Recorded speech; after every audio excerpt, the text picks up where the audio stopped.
art studio in Seaside. I believe his words to me were, "You have to meet Denise. She reminds me a bit of you, and I think the two of you will hit it off big."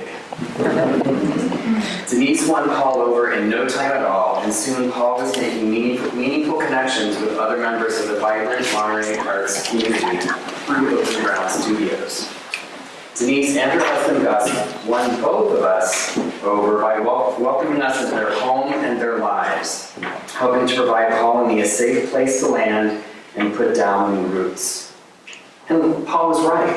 Denise and I do have a great deal in common, and it's been a joy discovering those points of connection and getting to know those unique traits that make Denise, well, Denise.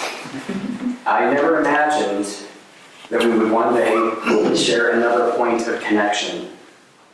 As a hematology-oncology nurse practitioner, I have provided care to countless patients and their families as they navigate their way through cancer. When Denise disclosed to me that she was diagnosed with what was most likely ovarian cancer, I was given the rare opportunity of providing support as not only a friend, but also as a professional. Following Denise's surgery and confirmation of her cancer diagnosis, I joined a number of other healthcare providers who have helped guide her through her cancer journey. In general, all cancer survivors go through a transformative process that is characterized by fear, loss of control, loss of many things for that matter, and an uncertainty that can be appreciated only by those who have been diagnosed with cancer or any other potentially life-limiting disease. I have learned much from my patients who teach me every day about the strength of the human spirit, and Denise is no exception. What we all get to experience now through Denise's gift of art and artistic expression is a glimpse of what she personally experienced from receiving her diagnosis to undergoing extensive body-altering surgery, to receiving rigorous adjuvant chemotherapy, and finally to living an existence that is punctuated by lab tests and diagnostic scans. Receiving a cancer diagnosis profoundly and irrevocably changes an individual's life. Unless you have been through it or have supported a loved one through it, it is difficult to articulate or fully grasp the myriad of ways in which a survivor's life is affected by cancer. The pieces in Denise's Resilience exhibit create a dialogue that is raw, emotional, and inspiring. They truly represent what I've got to experience firsthand. Denise's vulnerability and her indomitable strength to not just survive, but to thrive and to make a difference. At every turn, she has exhibited true resilience through her self-awareness, her mindfulness, compassionate self-care, and a desire to establish a way for her to connect with others with a sense of purpose. And that is to understand the human condition. It's my pleasure to introduce to you my friend, Denese Sanders.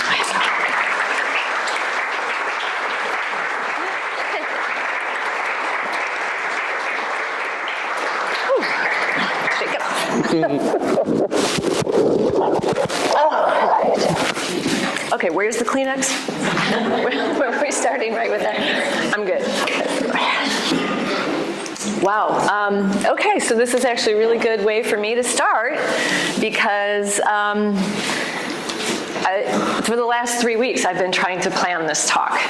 And as many of you may know, I'm not shy about getting up in front of people, and I can typically do it. I was having an almost impossible time figuring out how to structure a talk. And then I realized just a couple of days ago that, damn, I've never really done an artist talk by myself in front of a group of people in a body of work of just mine. So of course it's going to be challenging. But I stood there in the kitchen in my bathrobe right before my husband's about to go to work. I'm like, I can't do it. I just can't do it. Just 2 days ago. And trying to figure out the intersections between talking about cancer, talking about my artwork and my life that was impacted. And so I kept going like this and then like this, and I wanted to go linear, but then I kept going over here. So I wanted you to know up front, no outline. This is gonna go where it's gonna go. This is part of one of my biggest lessons through this is radical letting go. I am going to tell you a little bit about ovarian cancer. I am going to tell you definitely about my journey because it intersects 100% with the work that's in this room. I'm probably going to cry. I might. You might cry, and I encourage it. One of the things that I am and always have been is someone who doesn't label emotions as good or bad. I believe that they are a major part of our human condition that needs expression. And so I lean in to my emotions as I'm having them, unless it's 100% unprofessional or inappropriate at the moment, at which point I will revisit it later, which is probably what's going to happen here. So today is Together in Teal. And I just want to say, I did not plan this talk knowing that today was this day. I'm going to circle back to that in a minute. But so all around the country, people are running and walking, and I am talking. And I do have a fundraiser that's connected to the National Ovarian Cancer Coalition, which is nationwide sponsoring this fundraiser. And it's a QR code on every surface, outside and inside. So if you are moved to donate to that, I have a $1,000 goal. And one of the things I got from the National Ovarian Cancer Coalition is a retreat in Arizona in July this year. And I had not ever met a survivor before that retreat. Well, a waitress, actually, in Pacific Grove waited on us, and she was a young 20-something. And she had a super short haircut, and I had a super short haircut, and she was rocking it. And I happened to say, I love your haircut. And she was like, oh, thank you. It's kind of the first day I've not worn my wig. And I was like, really? Oh my gosh, you're a cancer survivor? And she said, yeah, ovarian cancer. And I was like, shut up. Like what? 1 in 78 people, 1 in 78 women get ovarian cancer. And this year alone, around 22,000 of us will be diagnosed, and about almost 14,000 will not live through it. It's pretty staggering statistics. I'm not allowed to go into Dr. Google anymore. And I will tell you, this week I cried big alligator tears a lot because I couldn't help myself, because I thought, well, I'm going to have to tell them some statistics. And then I would, slide slippery down that slope, and it's a scary fucking slope. I'll try not to do that again. So, where was I? So, I have fallopian tube, epithelial ovarian, primary peritoneal cancer, stage C3. As Dennis described, it was a pretty intense situation. The day I got that diagnosis was in January 2021. I had been feeling bad for the 6 months prior, but I'm going to get to that in a minute. The day I got that diagnosis, my husband had been in Connecticut for 4.5 months, living with his father, who was dying of cancer and old age. Not to minimize that, it was an intense situation. I, therefore, was living alone at home during COVID. My studio was quiet, my artwork was quiet. Paul and I weren't quiet. We're never quiet. So I had the MRI, and the next day I had a phone call with my gynecologist, and my husband was on the phone with me, and she said I likely had ovarian cancer based on the MRI. We talked a little bit. It was, okay, what does this mean? Oh, shit, like that. Hung up the phone, and where was I supposed to go? There was like no place to go. Everything in my life stopped at that moment. And I was like, okay, just, oh my God. And no one's there. No one's in my house. My husband's not there. My daughters aren't there. I can't see anybody. It's COVID. No one's, And I remember going like, just like, oh, okay. Not knowing how bad it was. So I went over to Dr. Google, my first moment, and I was like, okay, let's just see what this is. And like the first things that come up are statistics and death rates. And I slammed that sucker down. I'm like, oh, okay. But everything at that moment literally fell to the ground. Every irritation I've had, every insecurity I've had over relationships, over the drama in my life, over the drama in other people's lives that I take, over my anxiety around whatever. It was like, this ends now. This is my life. No one can do anything about this but me. This is my life. And at that moment, it was like, and then I opened the front door and looked outside because I didn't know where else to go. Like, I just kept breathing, walking, not knowing.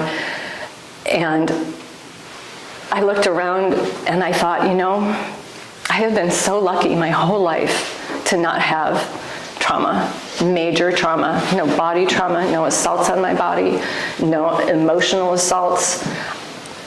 It's not true that I haven't had, adversity in my life. I've had a fair amount of it. But in that moment, I was like, so this is my trauma. This is what I'm going to go through now. I'm going to do this. Maybe this is something I have to do, right?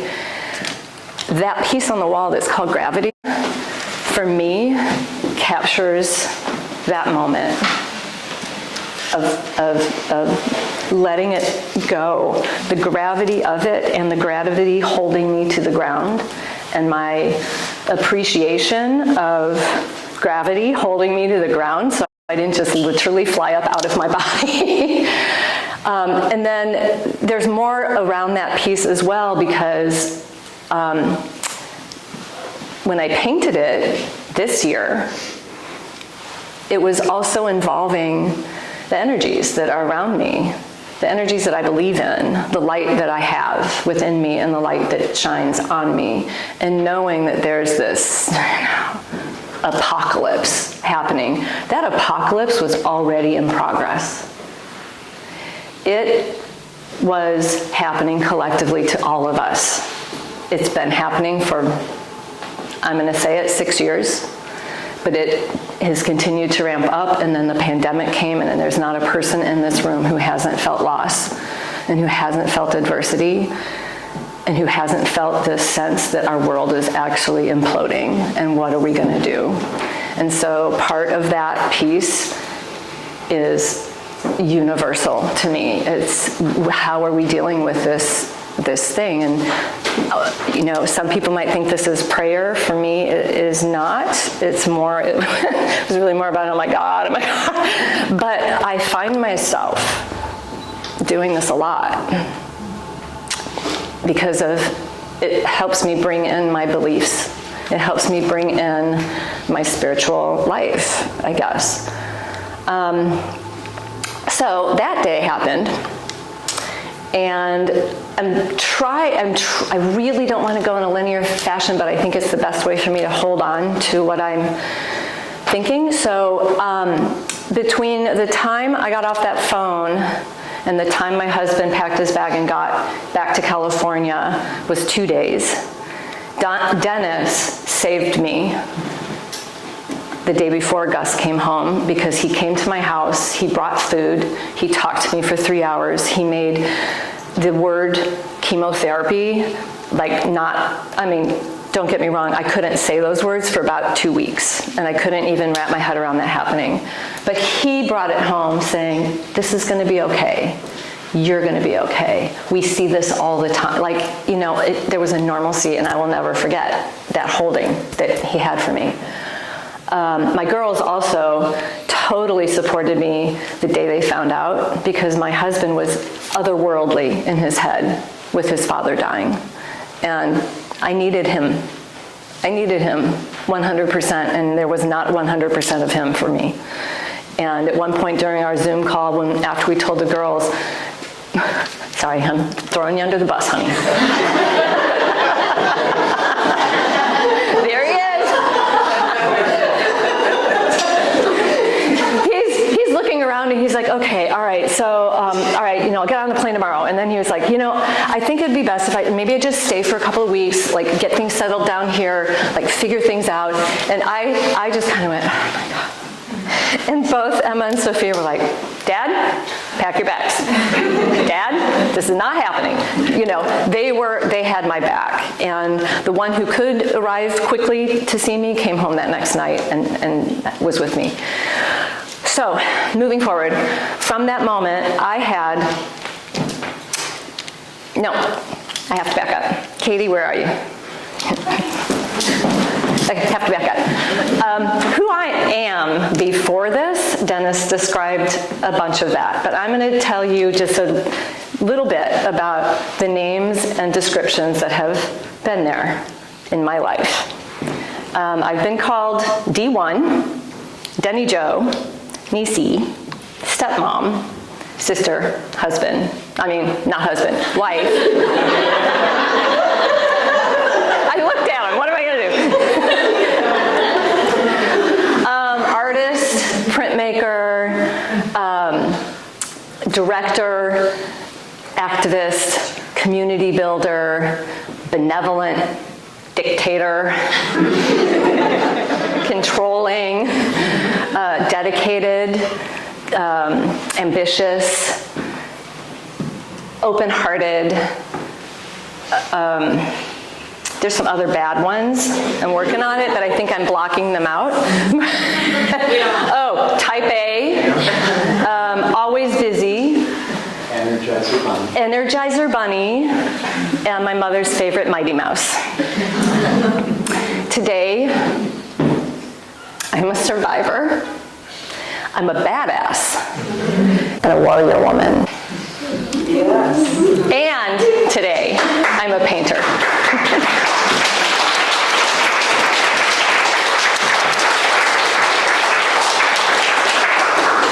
I get to be a painter. I'm going to paint. So I want to paint. I want to paint, and that's all I want to do. And in 2018, we remodeled our entire studio, Open Ground Studios, to have dedicated spaces so that we all could have some space to do that, and that I would have a studio space of my own. And from that point forward, I started painting, and I hadn't been painting since I was in college, like a bajillion years ago. I spent my whole grown-up professional life as a printmaker, and I just set it aside and started to paint. So this has only been the last 5 years that I've been doing that. And in 2019, I made a commitment to myself that by the time I turned 60, I would be a full-time artist. At the time that I was making this declaration, I was an Airbnb superhost for 9 years, and that contributed more than a third of my income. I taught at MPC every semester. I was teaching at my studio, workshops and classes. I was doing volunteer work in partnership with the Modern Museum of Art and my artist collective called Courage Within, Women Without Shelter, doing workshops with them. I was being an activist, working on different things that would come up. We did a mural of our future Biden-Harris team during 2020. And I had all of these things going on. And for really a long time, I kept trying to figure out, how do I cut these things out? I love teaching. It's this thing I have in me that's part of who I am. Open Ground Studios is my love child, and it's been the most important community building effort I've ever made in my life. Airbnb is the best money. So how do I ditch any of those things? So I believe in divine intervention. And it's kind of a magical situation when I can think about the whole scope of my life in the last couple years. The pandemic came. Airbnb stopped, out of my control. A couple weeks later, I'm like, dang, that feels good. So that was like taken away for me. We went from 17 artists at the studio to 6 in about 6 months. And there's no way we wanted that to close. Luckily, we had enough support from the community and my husband, and we put it together to keep that thing afloat during 2020. And then MPC went immediately online, and I had the best group of artists in that class when that happened. And in 2020, during that time when we were all sequestered at home, we all went inward. We all took stock of our lives. We all took stock of what we were doing. And my resolution to become a full-time artist by the time I turned 60 was there, 100%. What I didn't know is that I had cancer growing throughout my abdomen. And it started, I don't know when it started, I had my first MRI in January of 2020, and it was clear. I had symptoms for 7 years, 6 or 7 years during menopause of light bleeding and spotting, sometimes periods, sometimes not. Major hot flashes, so I did get on hormone replacement therapy. And I went through 3 different gynecologists over the past 5 years to try to figure out why I was spotting. And so that takes me to being sick. I'll get back over there. I don't want to go down that too far. So maybe I do. Okay, cut, edit, go.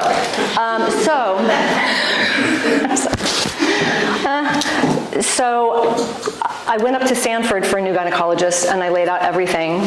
I had literally gone to every place. I had a stack of paperwork this long that was 14 years of my gynecological history, and I was saying, these are my symptoms, this isn't it. And that was the only symptom, I was spotting.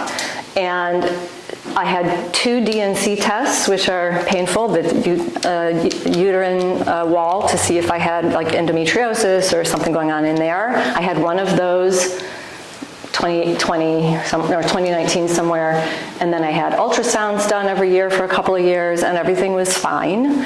But I wasn't really satisfied with that answer, so my doctor suggested I go to Stanford and talk to somebody there. So this woman had all that information, and I said, I've never been on the pill before, I've never had a baby before, I'm on HRT, I'm 57 years old, or 58 years old at that time when there was something. And so she ordered another DNC, and then she ordered the MRI. All good things to do. That was in January 2020, and by summer I started burping a lot. Just, you know, it's like that's not the right direction things are supposed to go. And once my husband left town, I was living at home alone, so a lot of my symptoms were just mine alone. Like, it didn't feel good right here, and it didn't feel good right here, and this burping thing is really bothering me. And then I started not eating very much because, you know, I don't like to cook, and I was busy with other things, and I was busy working on artwork for the Courage Within program, and working on, you know, collaborations and murals and whatnot. And I didn't know that I was losing weight, and I didn't realize that that's not normal. Like, I knew it wasn't normal, but I didn't know what it was, right? It's an ache, and it just didn't really feel good. So I wanted you to know that. It's not what I wanted to talk about today, but there you have it.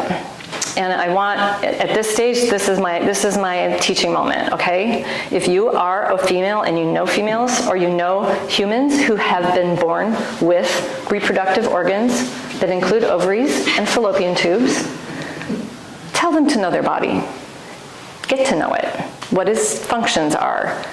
Get to know what the risks are for ovarian cancer, because there are no screening tools for it, and it's deadly, as we know. And so when you have something, and I'll say this about any health thing, now that I've been through this, if you have something that's kind of chronically coming up for you, don't sit on it. Go somewhere, find some answers. Because apparently, according to Dr. Google, 2 weeks is the most you should wait before you get something checked out. So the divine intervention, that's where I was. I'm looking at time. my goal for this is to have that timer still work, is that I'm gonna leave at least 20 minutes for questions. But the divine intervention that I find to be really fascinating is in 2021, when I was diagnosed, everything else stopped. And I had to do what, unless there's something like this, like we don't stop and say, I'm done, like I did. And at that moment, I pulled in every ounce of what I believe to be true, is the universal energy is the universal power, is like my higher power.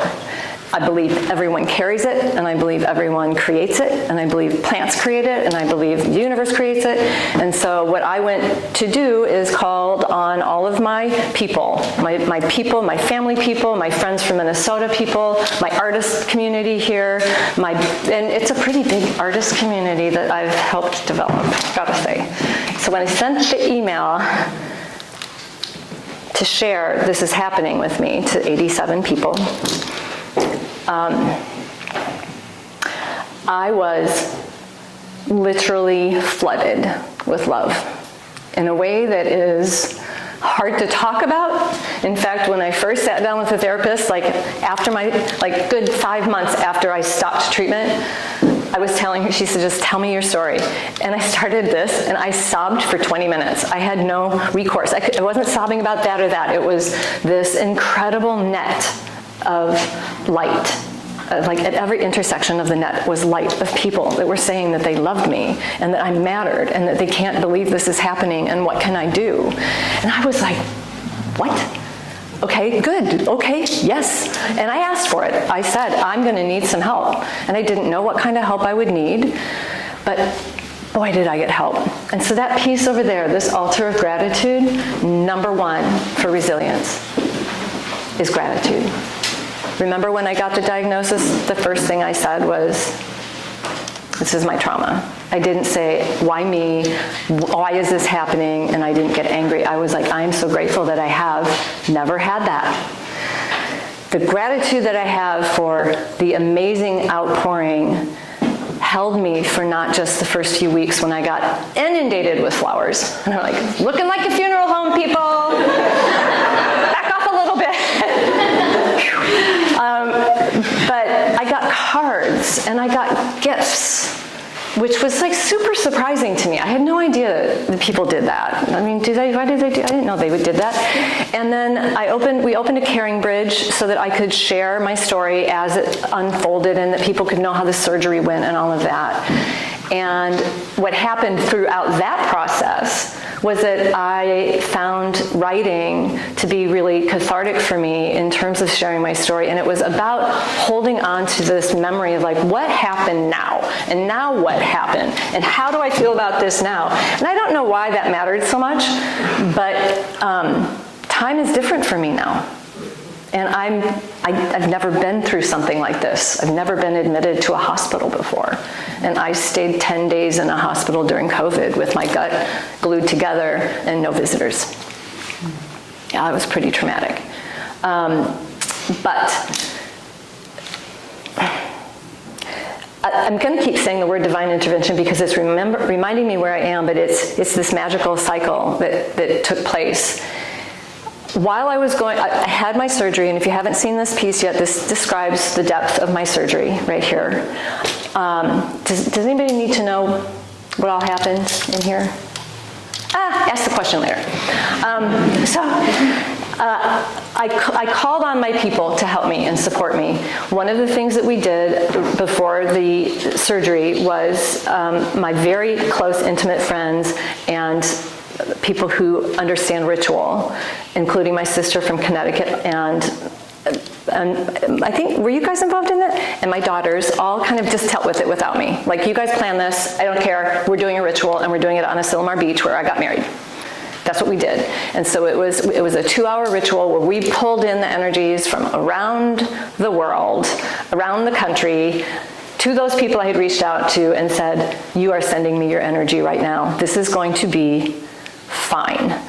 this is going to go away, and I am going to move forward in life, because I love my life. I love my life. The day before my surgery, people drove by my house, like they did in COVID, and that was super fun. I threw lemons at them, and they threw stuff at me, and it was really fun. But right before that, I had asked my husband to grab the good camera. I need pictures of my body, because I don't know, this is not going to be the same thing before at the end of the day. And so he grabbed his camera, and I'm like, I guess I have to get naked. And it's me and my husband in our own house, in my bedroom. And I'm going like this with my underwear on. Which is why a lot of these pictures, that's just the way it is. I did it because I just knew I needed the documentation of this. What I didn't realize was going to happen is it was an actual thing that turned into me being able to express with my body what these feelings were like right before my surgery. And fast forward about 4 months into my treatment, when I was going through chemotherapy, I started painting my portrait that's at the beginning of the entry. And it was great to be able to have that outlet, because there's I didn't have much energy for anything else, and I'm a painter, I want to paint now, So I painted that portrait, but it was a little bit too much overhead to pull the paints out and do all of that. And a friend of mine said, well, what can you do that's less overhead? Just draw or do watercolor. And I'm like, that's not what I want to do. I want to oil paint. And so I decided to work in Photoshop. And I started looking at those pictures for the first time 4 months later. And if you haven't read this, I had an ileostomy, a temporary ileostomy, because they had to cut out 5 inches of my colon. 6'5". My surgeon goes, it wasn't much, I'm like, what? So I lost like 18 pounds in 2 weeks. And so this is what I normally weigh. And so I stepped on the scale at 86 pounds one day, and I just literally jumped off it. So you can imagine everything I had to do to get through that. At that time, it was such an acute time. And I had to pull in every therapy, every healing energy, everything that I had to bear, which I want to share with you, because these are some of my healers. Aside from the people in the room that helped me heal, there are therapies that can help relieve anxiety and can help you learn how to not fear your bed, which I did. Didn't want to go there. And so aromatherapy was something that I used. Good massage oils that I put the lavender cream on my hands when I went to bed, so that would be kind of close to my head. I put earbuds in that was playing, ambient music that I used in the hospital every day, all day long, all night long. I had gratitude. These people gave me so many things to help me through that. Little candles, those tea lights up there, one of my students gave me a whole bunch of those to take to the hospital.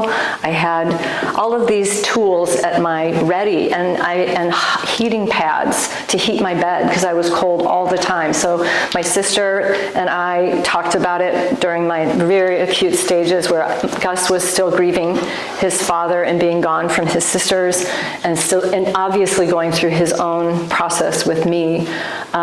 He wasn't 100% there, and so I needed him there, and all it took was asking. And it was like, I need you to help me at 9 o'clock at night, because I have to go to bed. And so we're going to sit in the living room, we're going to dim the lights, and you are going to scratch my head. That's all I'm asking. You're going to scratch my head, and you're going to ask how I feel. And it was amazing. It just sort of helped bring everything to a peaceful moment, and it was dim, and then it was like, okay, it's time for bed, Denise. We're just going to walk slowly to bed. And my friend Erin, who is my other nurse practitioner friend sitting here, one of my mini healer team people, she gave me her 3-year-old daughter? At the time, 3-year-old daughter's little princess pillow, so that I could, princess pillow and have a bunch of other pillows and, lay like this. So lots of healers, lots of different ways to heal. So my artwork, this room was developed while I was in chemo. So while I sat down at my computer and pulled these images up of my body that I hadn't seen, in 4 months and saw it was beautiful. Like, I didn't know I had a beautiful body. I thought it was kind of nice. I mean, I'm thin and everybody comments on that, but I never thought I had much going on, you know, sexy-wise, beautiful-wise. And I'm looking at these pictures going, that is not bad.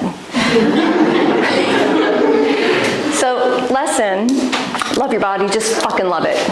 Just love it. If it's healthy and it's holding you and it's holding your spirit and your soul, love it.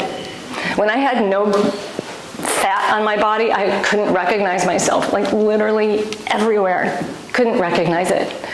And I am still trying to build back my strength and all of my functionality I believe because of that weight loss and the chemotherapy. And it's going to take a while, but you know, I am physical therapy, pelvic floor therapy, aromatherapy, psychological therapy, sex therapy. What other therapies am I doing? There's more, but that's a lot of therapies to try to fit into one. I want to do acupuncture, haven't gotten there yet. Headspace therapy, art therapy, let's talk about art therapy. No, so I created these images back then, and they were describing what I was feeling back then. But as soon as I got my ileostomy reversal done, and I was healing from that, I was like done. My hair was growing back, I was cancer-free, and so my surgeon says, go live your life. And I'm like, that's it. It's just go live your life. And so I went and lived my life. And during that time, by the way, during all of my treatment, what kept me going out of the house on a regular basis was my project with the homeless women, because I had my critique group that needed me. And they pulled me out of my house and they said, you've got to come over, we're going to talk about this because we got a lot of work to do, people. We had a lot of work to do. And so when I finally got out of my house and could work, I started working on those paintings. I had no choice. Our show opened in January 2022. And so that's from October to 2022. I finished work for a museum, which I've never been in before. So that was super exciting. And that got me really active, and people would start looking at me when I'd see them, and they're seeing my hair coming back, and it's kind of cool, and they're like, how are you doing? And I'd say, I'm great. And then I'd walk around and go, oh, that's not true, that's not true, that's not true. It felt like I wasn't being fully authentic. But I really wanted to get to this artwork too, because this is resilience right here. The determination to get this work done is partly because time. I don't know what's my future. And I was a little worried that, you know, it's just going to stay in Photoshop and it's not going to get on the canvas and I need to paint. People, did I tell you before? I need to paint. And so as soon as I could, after the museum show was up and running, and I had a little bit of, I collapsed for about 3 weeks. And then I kept working, and I just kept working. And I kept working, and I kept working. And this is what is in this room.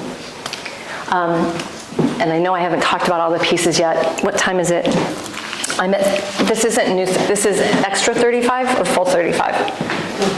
It's been 35. It's been since I started talking? Oh, okay, I've got a few more minutes yet. So I wanted to talk about this piece. This was the piece that really held together everything I talked about my beliefs. Energy, connection, and nature. Like that's my religion right there. Those are the things that heal, and those are the things that keep me thriving. And so the moment I was buck naked in front of my husband, and I'm like, okay, take the picture. Because that is how I felt at the moment. 100% vulnerable. 100% vulnerable, knowing the next day I was going in for surgery, and I was naked. And so I needed this piece to show that, to share that vulnerability, and there's an element of courage that says, I trust you. I trust this. I have to do this. I have to save my life, and I have to call in the energies, which I hope show here. The background is elements of turkey tail mushroom, which I also believed in, that was told to me by another one of my friend healers, cranial sacral worker Kim, said, you've got to get to turkey tail, and my sister then jumped in, turkey tail, absolutely. So I took turkey tail the whole time. I still take it. But then I wanted this vision of beauty and grace and power helping me through this. And this bird, when I saw this picture of this dove, I was like, this is my dove. And in Photoshop, I went like this, and I literally almost jumped out of my chair at how it just went, oh my God, this is it, this is happening. And so my surgeon, I also feel like my surgeon's essence is in this, because he's the one who came in and he went like that for 9 hours and took it and walked away with it with compassion and skill beyond belief. And it's sort of this transcendence, too, of body, mind, spirit. And that's what this, and this connection to wanting my work to be beautiful, wanting my painting to incorporate elements of nature that I hadn't done before. So rain and plants and milkweed. I used to do my very first black and white pen and ink drawing in 8th grade, I think, was a milkweed plant, which I thought was super cool. And I saw a photograph of it way later on in my life. And I'm like, wait a minute, I did milkweed during grad school. How did this happen? So I did my whole grad school thesis was on milkweed and the abstraction of it. And so this piece that I call Not Yet was about this moment in transformation, body transformation, down to the cellular level transformation, like through chemo, but also this protection, this cocoon, this inward place that, that was so isolating, and the loneliness of that isolation was profound for me. And yet it was necessary. But the kind of loneliness that you feel that you're the only one in the world that is facing your own mortality is really scary, and that no one can understand it around me. Not that no one in this room can't understand it, because you can if I don't know what your lives are. But that's what this piece was for me then when I was in chemo, was that. But then I was painting it in June this year, a whole year later. And I was still there. A whole year later, I was still there, and I was feeling like I'm not there yet. Like I am not out of this cocoon. I'm out in the world, I'm doing things, I'm painting, and I'm seeing people, but I am still fragile. I'm still in this place of needing support, I think, is it? Support from whatever. So that's why I called that Not Yet. So, to wrap it up, I am who I am in my barest of moments. And I'm a painter. And I am resilient. And I am so grateful for the blessings that I've had and the amazing gift of love that came at me. Because that love was something I counted on in those darkest moments. That I knew that people cared that I lived, and that I touched their lives in ways that made their lives better. And so I am a teacher, an artist. I'm no longer a printmaker. I'm a painter. I'm an activist, and I want to still help change the world in good ways. For as long as I have. Thank you.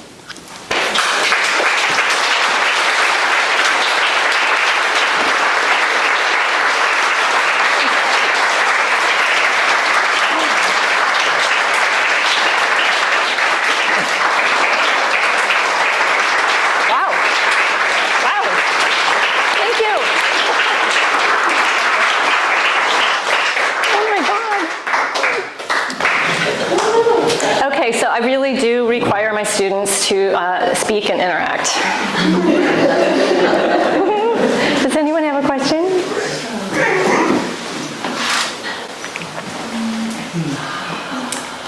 Yes. To Denise, my name is Lisa. I'm also a cancer survivor, stage 3 uterine cancer. Thank you for coming. She said we have a meeting. But I'm also a patient, well, just until recently, a patient navigator with CHOMP, helping newly diagnosed cancer patients. And one of the things that you also seem to be so gifted and blessed with is this ability to outreach for help. There's so many people that go inward and keep their diagnoses secret or only to very limited people. I did what you did too. I didn't know how to exist with this terrible diagnosis without putting an offer and need for help out there. And I've got one of my care providers, I call them in the room, who helped me in my early days. So the fact that you outreach for help, the fact that you believe in the healing power of energy. I'm also with Healing Partners of the Central Coast, where we provide free healing touch treatments. Yes, I meant to say, another therapy I did, healing touch. Oh my God, it was wonderful. So you did all of these, I mean, with maybe in and of yourself and your background and your artistry and all that, but you did such amazing things to bring healing to you and to eschew shame that some of us feel, that I felt it initially with the cancer diagnosis. And so thank you for sharing your story. Thank you for being so real, some of the realness of it, but these beautiful gifts that you brought to others in the course of your journey and you're continuing to share, it's pretty remarkable. Thank you. Thank you. Thank you for sharing that. And I love the work that you all do, and anything I can do, you know, it's funny, I don't know what path I'm on right now. I totally don't know my path right now, except that you can all say it together. You're a painter. I'm glad I nailed that.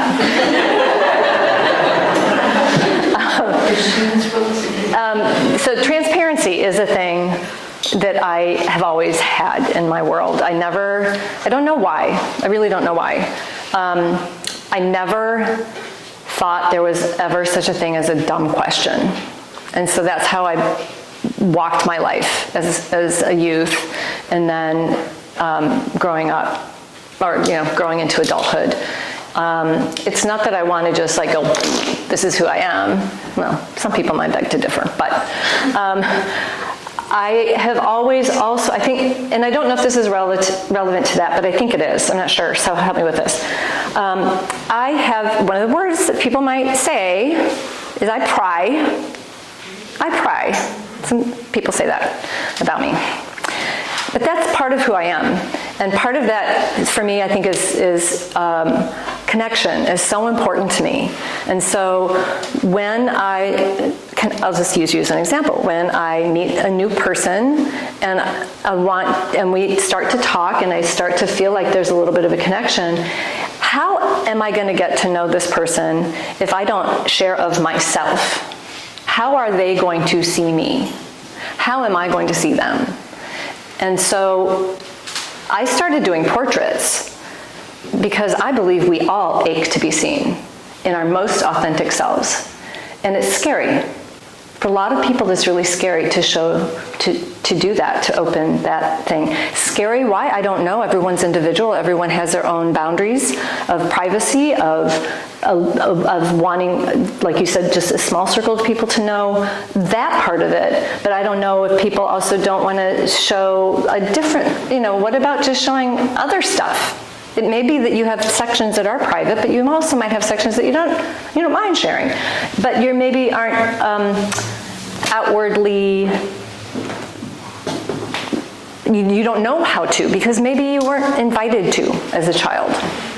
And if you weren't invited to as a child, maybe it's hard to as an adult. I was invited to. I had a blabbermouth family. We'd talk about everything. We still do. But I think that's part of it, because I have created so many great connections, one-on-one connections through my studio. And I think that's why love came to me so profoundly, because I somehow touched the hearts of a lot of different people. And being a teacher, you meet a lot of people, right? And so that's just kind of a thing that I'm lucky with, that I had a broad swath of people who knew me as their student. And somehow I got letters from my students that I never knew they thought that about me. Kind of felt like I died, and that I got to visit my own funeral and see what people thought. No, seriously, because they are all the people who came to my funeral. And I kind of feel sad that we don't all get to know each other that way while we're thriving. And so my daughter just, can I call on that thing that you said just yesterday? She's so cute, I love her. She said, I was walking down the street the other day and somebody said, you're so pretty. And she was like, wow, that's cool. Why did you do that? Why did I what? But I'm like, why not? Who doesn't want to hear that they're handsome, pretty, cute hair, nice guy? That's easy stuff. It's the not so easy stuff that nobody does the easy stuff. So take that away with you. So another question? You had one. Do you still have it? Sure. Well, first, thank you so much for your talk, Denise. It's amazing to hear everything come together like this, to hear your journey and all the steps. I mean, like so many of us, having been with you through this journey, but to hear it all encompassing like this is just so moving. And appreciate that very much. And the question I had, I was hoping to hear a little more about the ropes, like the rope. The rope and that piece. Yes. And Thank you for asking that. That is the one that I get the most questions on. This rope is called One Loss. This rope I actually created for a two-person show in 2014. And this is another thing about cycles and that divine intervention. When I got this show, when I had to apply for it, and I did that during chemo because I had some, great ideas. And I'm like, I'll apply for that show. And then I got it. And they said, you can have, September 2nd, 2022. And this is, May 2021. And I'm like, I can do that. That's good. I like the fall. Fall is a good time to have a show. And then fast forward, I'm like, oh my God. Oh my God. How can I do this show? And I really kid you not, there was a lot of this going back and forth. Like, I can't do it. I mean, literally, my body is still healing. My brain is still healing. And my energy is still revising. And so I'm like, how can I fill a gallery? What other work have I done that could? And so that's why it came into this, but it became something a little bit more important, is that show I had in 2014, for me, the content was about being a stepmom. That has a lot of dynamics and challenges. And I was told from a therapist that I needed to drop the rope, to no longer hold a rope, the metaphorical rope between biomom and stepmom, because it's only hurting the children. And so that metaphor became a lot of the work that I did for that show. I don't know if you know that or not. And so for me, I wanted to really not just drop the rope. I wanted to investigate the rope. I wanted to split that fucker upside down.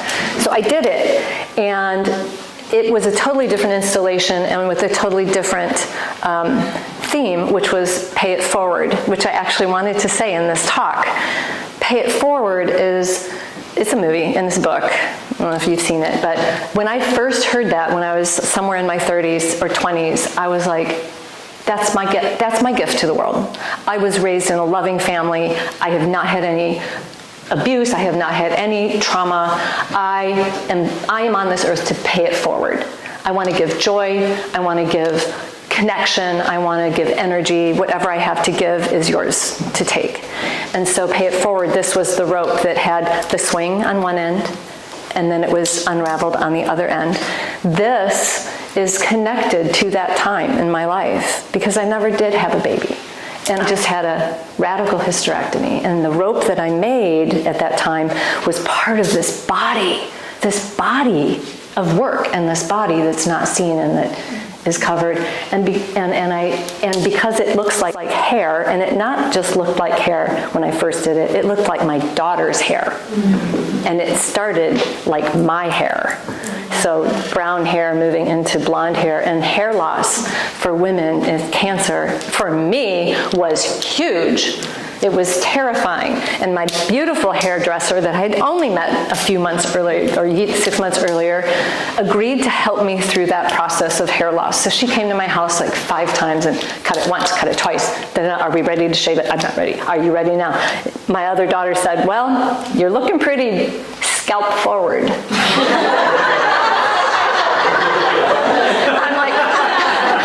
I'm like, Abby, I think it's time. And so, one loss, like Dennis said, there are so many more losses than just hair.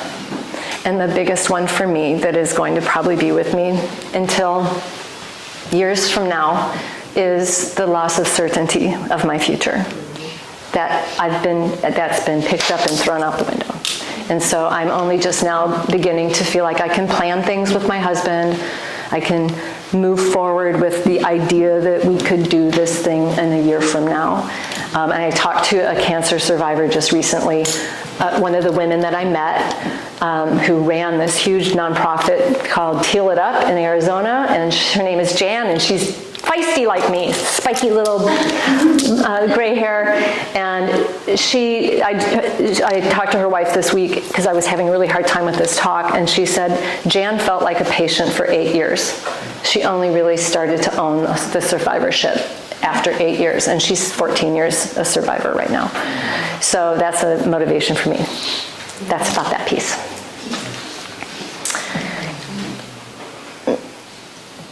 Anyone else with a question about the art, about resilience? Yes, I've got 2, yeah. How are you feeling right now? Right this very minute? Like I'm on steroids? Oh wait, no, I'm teasing.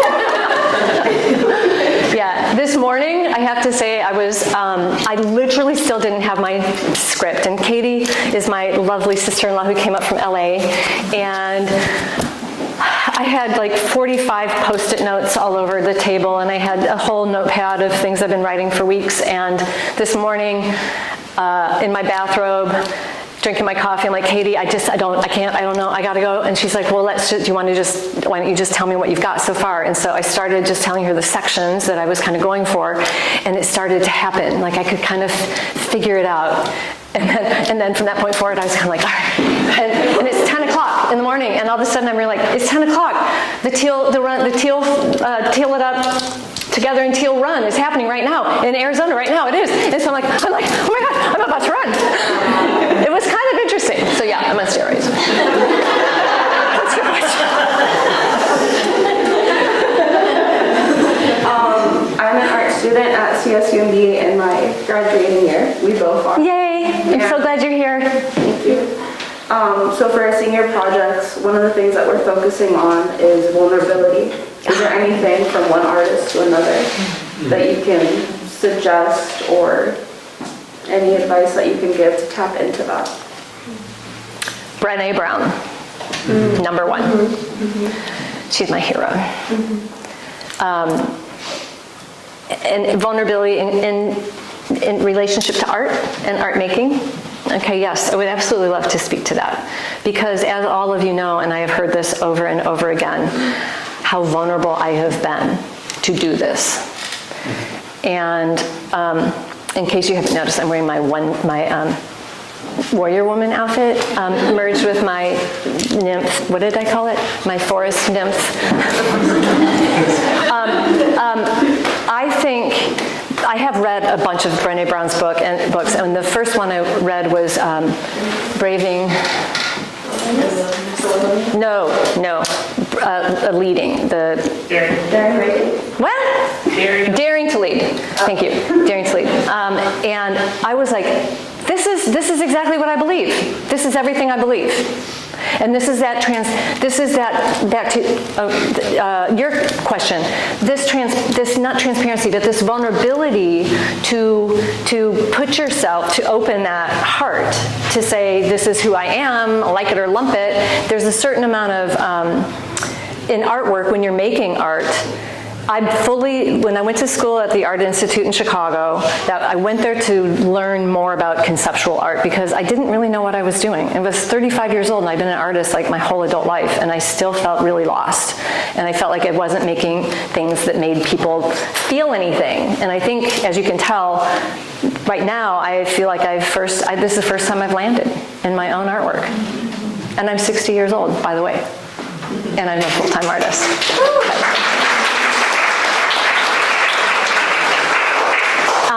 To me, the vulnerability, when I painted this one back here with like this nakedness, there was a bunch of vulnerability there, but that's like what people think about, that. But I believe through and through that artists make art that is about them.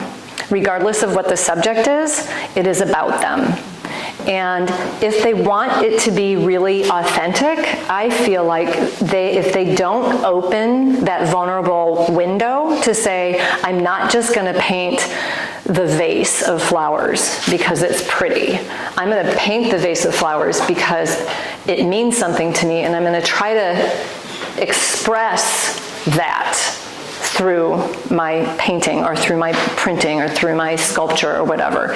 That no matter what, when I was in school, in grad school, and it was like all about conceptual stuff, I would walk into a studio and I'd be like, this stuff sucks. What is this? Why is this person doing this?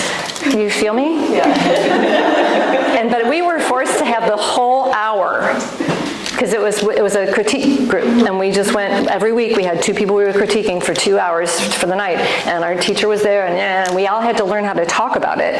Also, vulnerability. If you don't talk about your own work or talk about someone else's work, you have no idea how to talk about it. And we are lingual. We are language people. We have to communicate with words. And so I learned over and over and over again when I would have that reaction, I would be like, by the end of the hour, that person talked me through why they made that. I still may not like it, and I still might think it's a little juvenile or not really thought out or whatever, but they meant it, whether it was successful or not. And so that's where, there's a really big gap between what we want to do and what actually ends up happening. And that pathway, you incorporate technique. And I think this is why printmaking, I was finally done with it, because it's so technique heavy that I didn't know how to get away from just all the choices that I had. And I really wanted it to be more immediate. But between the idea and the technical hurdles, and then there's expression that comes up in there, and then there's also investigation and research. If you don't do your research, you're not going to have more to pull on besides what you would this little thing going on, which is also weird because this whole body of work, I was the subject. And welcome to Denese's house. And when I was doing that piece, I was like, I don't know, how far was my ostomy from my belly button? And I'm like, okay, hold on. So research is actually also a really important part, I believe, of doing really powerful work. Answer your question? Yes, thank you. Thank you. Yes? So you spent your whole career being a printmaker and moving into painting. From like just the technique standpoint, did you have to teach yourself new things to complete this show? To complete this show, new things. Working on canvas. I haven't worked on a canvas, and I love painting on wood, and for the last 4 years I've been integrating wood grain with my paintings, which I really love, but it's also very tedious, and it's a collaboration between that, but I love the flatness of it. I really enjoy just like not having to worry about bumps and things like that. But with this show, I was, clock's a ticking, and artwork, if it doesn't sell, where does it go, and how do you store it? And wood panels are kind of expensive, or more expensive, and you can't like take them off. They're always going to be a panel. And so I went to the store and I bought like $400 worth of canvases of different sizes once I figured out kind of sizes, and I started painting this one on canvas for the first time since I was like 25 years old, and I was like, it's bouncy and I don't like it and it's bumpy, and this was going to be like my favorite piece. I I wanted all the minutia and the detail that I could get, and I'm in these little fingers, and I'm like cussing at the canvas the whole time. So I had to learn to radically let go and say, I'm doing this painting on canvas, whatever. So I did have to do that, and I did, but I think more than learning a brand new thing, I culled everything I've done for 40 years as an artist and got to play with it. Like I wanted the background to be, of this one, to be wet and harsh and dripping, and it's not like I had done that before, but I know how to do that. And so it was just a different, modality of twisting and turning and going up and down and that kind of thing. And I got to pull in some of my beloved printmaking stuff too, because I used the woodcut that I made in this piece, and I used my wood carving tools, which was my favorite tool, to do that. And it's a very graphic image. These are graphic images compared to these, and so that kind of combined those two. Oh, I had to work with wax to make my wax museum over here. Thank you, Melissa.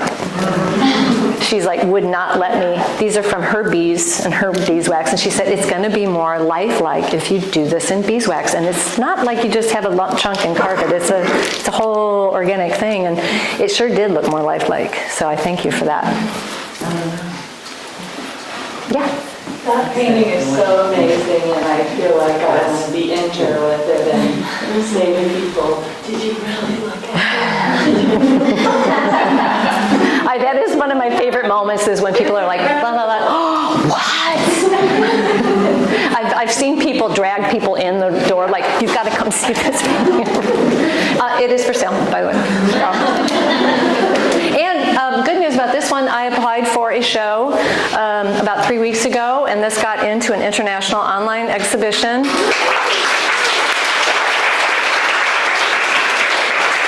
And it's starting this week, actually, and I'll send out, things in social media. And it's called Cancer Never Give Up. So I got a piece in, which is super exciting. I know we're probably out of time. Does anyone else have a question? And are you bored out of your minds? Or any other question? Yeah. I have a quick question about your process. So as an artist, do you have a vision of when you start your art, and then once you start working on it, do you work on multiple pieces at one time, or do you finish one piece of art and then go to the next? Oh, that's such an excellent question. I don't know where I'm going yet at this point, like new stuff, but I use photo references, for one thing. That's huge for me, and I don't apologize for it. I think it's kind of ridiculous, given our technology that we have in the world, that I use it and I'm not ashamed of it, but I have to do I have to have my own photo references. I do grab when I needed to grab a dove. What am I going to do? Like, find a dove? And I can't. But, so Photoshop is sort of a magical thing, and because printmaking is so layered, I just, so years and years and years of working in layers, my paintings are always going to be layered. And so working on wood grain, it interplays with it, so the wood itself was a layer, and I found myself kind of cussing at myself when I did that, because all of a sudden I created my own mess to have to integrate into the form. So I do work on pieces at the same time, and I found this show made me do that. And oil paint makes you do that, because it's not, you have to let it dry, so it's really good to have one or two other things happening. But I do feel like my focus is going to be on the thing I'm working on. And with this show, like I said, okay, I don't know, I didn't say this earlier. I started that painting in April of this year. And I had a bunch of blank canvases. And then I had a wedding to go to, and that wiped me out for a couple of days. That wedding in Connecticut was a week that I couldn't do anything after that. And so I got that piece to what I thought was maybe 70% good. And I'm like, okay, I'm putting you aside.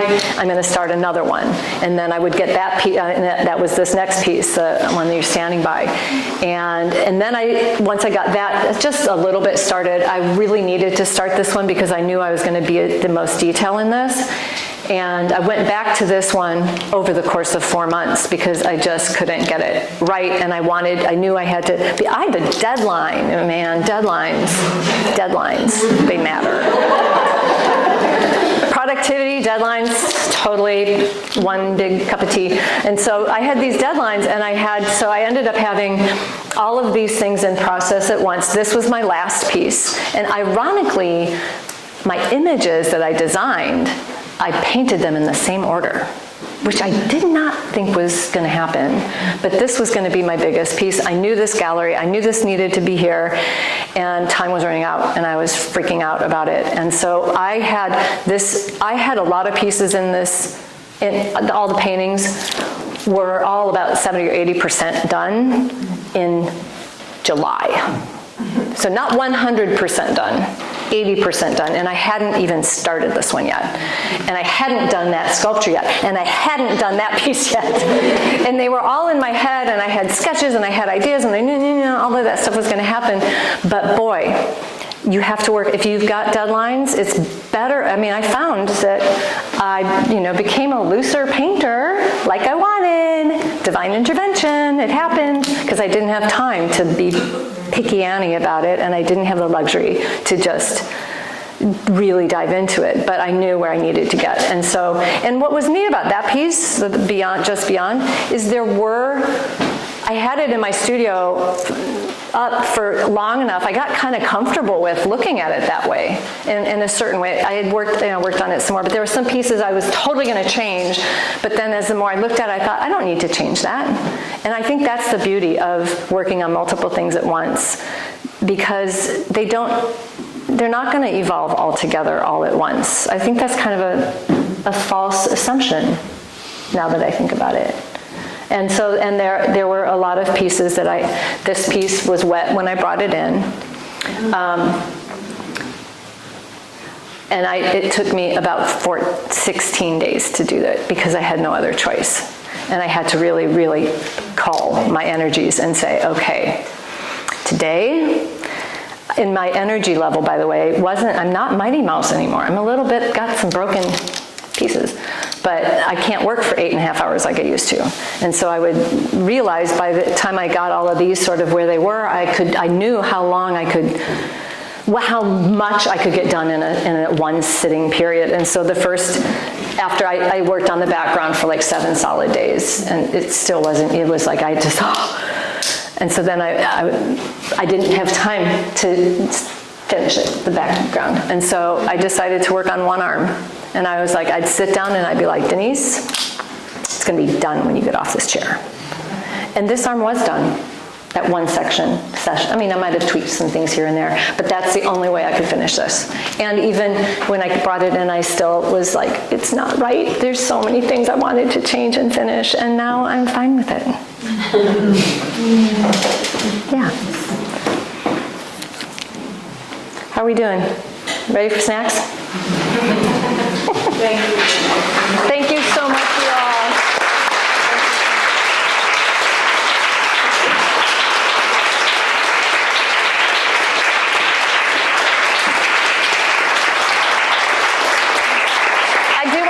I do want to give one last thanks and a shout out, because I have not actually articulated this. I have to thank Dennis for being the amazing nurse practitioner that he was and the amazing friend that he is. And I have to thank Erin right here, who came in as my champion from the word go. She was like, okay, where's our team? Who's in place? Who's doing dinners? Who's doing that? Who's doing that? She was my nurse, my home. I mean, she came to my house every week for the first 3 months, every time I had a crisis during the acute thing. And she's my friend. And she's like, okay, what's happening? Let's take care of this. Let's make sure you're okay. I mean, aside from the princess pillow, really. And Abby, I just pointed out right here, my hairdresser, who is just a fabulous, amazing woman, also an artist, along with her husband, also an artist. Thank you for the support you gave me. And my close, dearest friends, who know who you are, who surrounded me on that beach, and who held my hand, and who brought energy into healing my body. And of course, my beloved husband, who has been by my side the whole time, rocky at the beginning, super rocky, but he finally came around.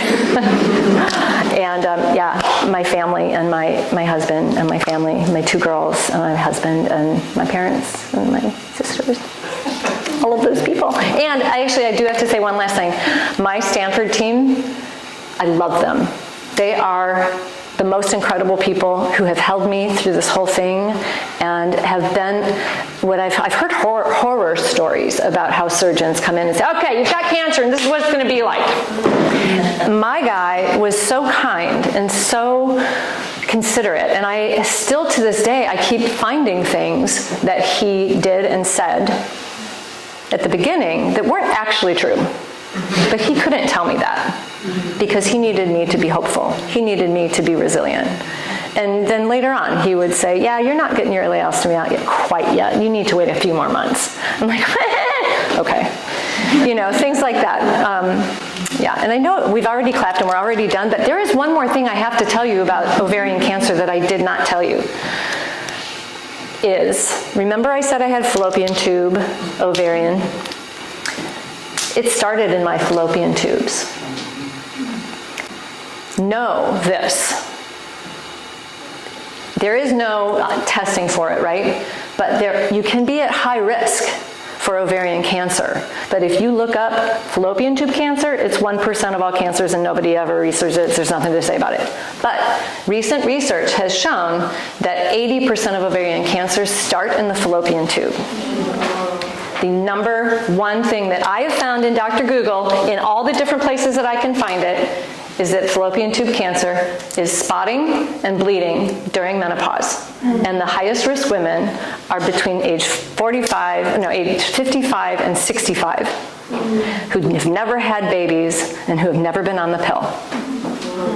And it sometimes takes 5 to 7 years to advance from the fallopian tube onto the ovary.